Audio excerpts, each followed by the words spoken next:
What's up, y'all? You're watching Union Minded. I'm your host, Eric. Today, we're going to talk about how the left versus right facade is melting away before our very eyes to reveal that this is not the United States of America, but rather the United Corporations of America.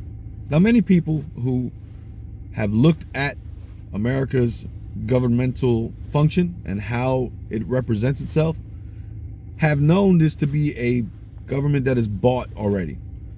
There have been, cases where we've pointed to two systems of justice, one for the rich and one for the poor. Two ways that banking works, one for the rich and one for the poor.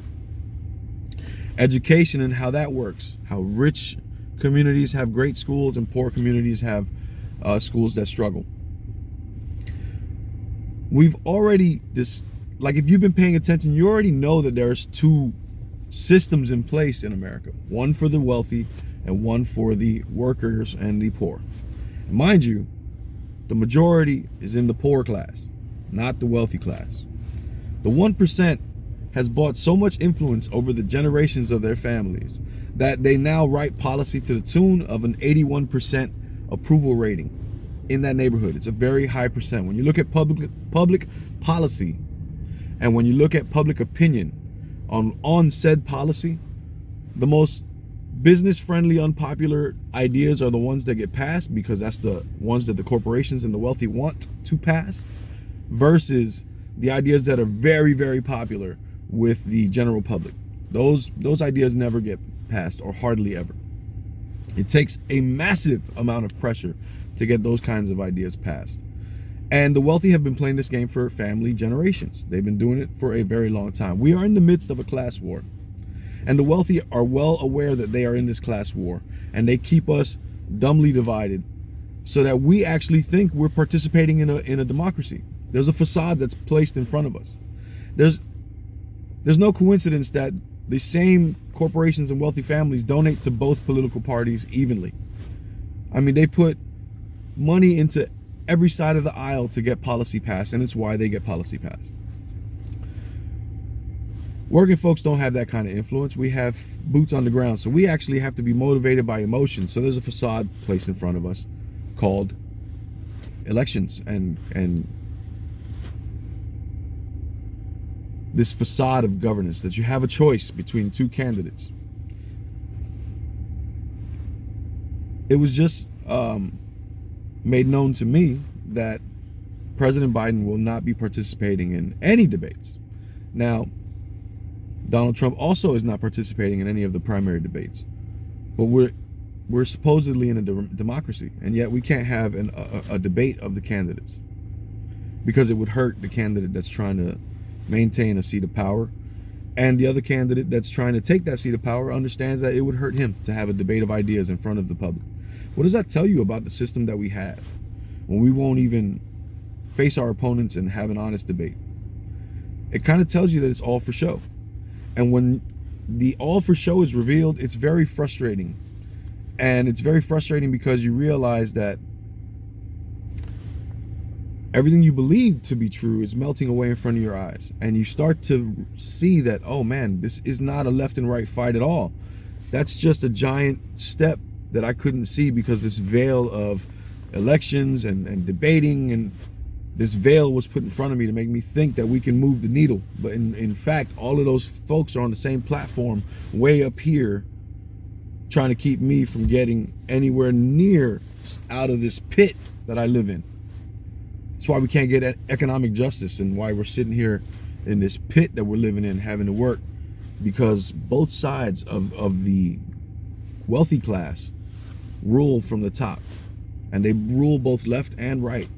So they have us dumbly divided because we're sitting here left, right issues, while they laugh it all the way to the bank.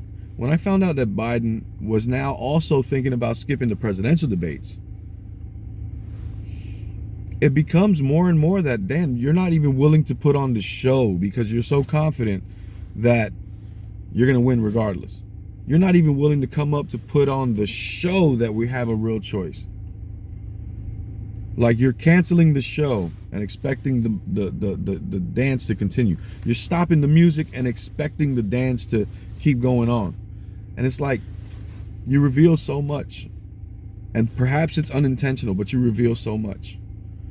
It's disheartening. As working folks, we got to look past this left versus right thing. I've come to the realization over the last few years of reading and regrowth and all this stuff. It's a bottom-up fight. It's a bottom-up fight. Fred Hampton knew it.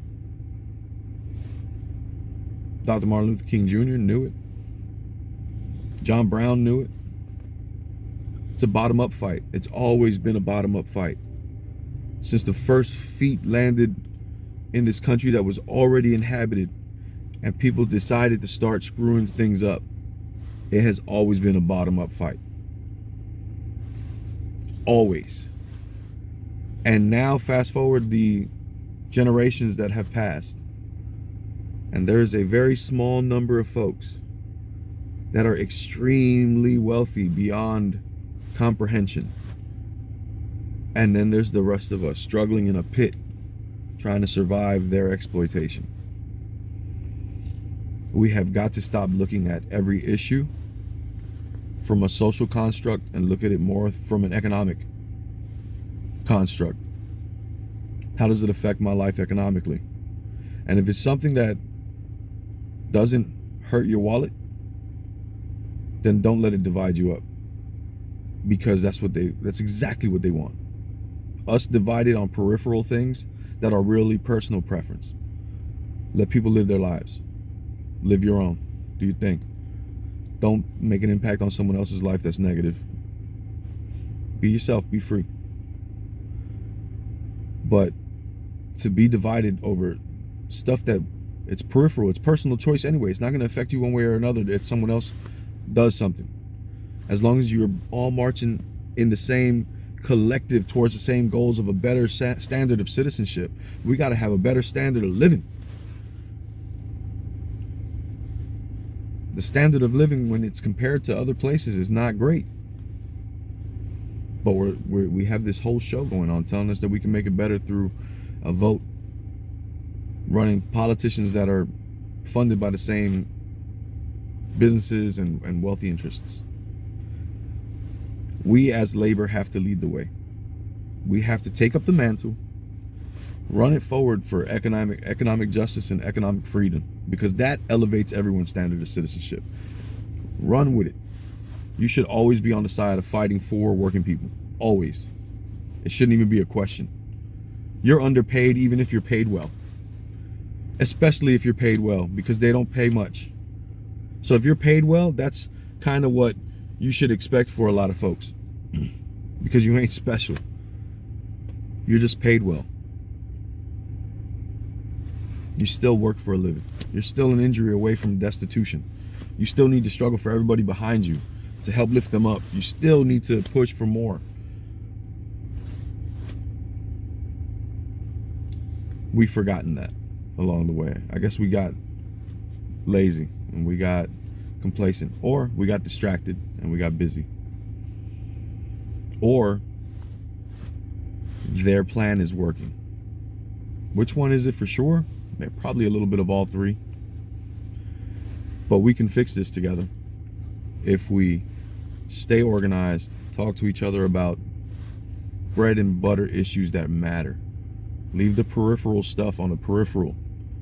That stuff doesn't affect each other day to day, but the economics always does. The fight is not left and right. It's up and down.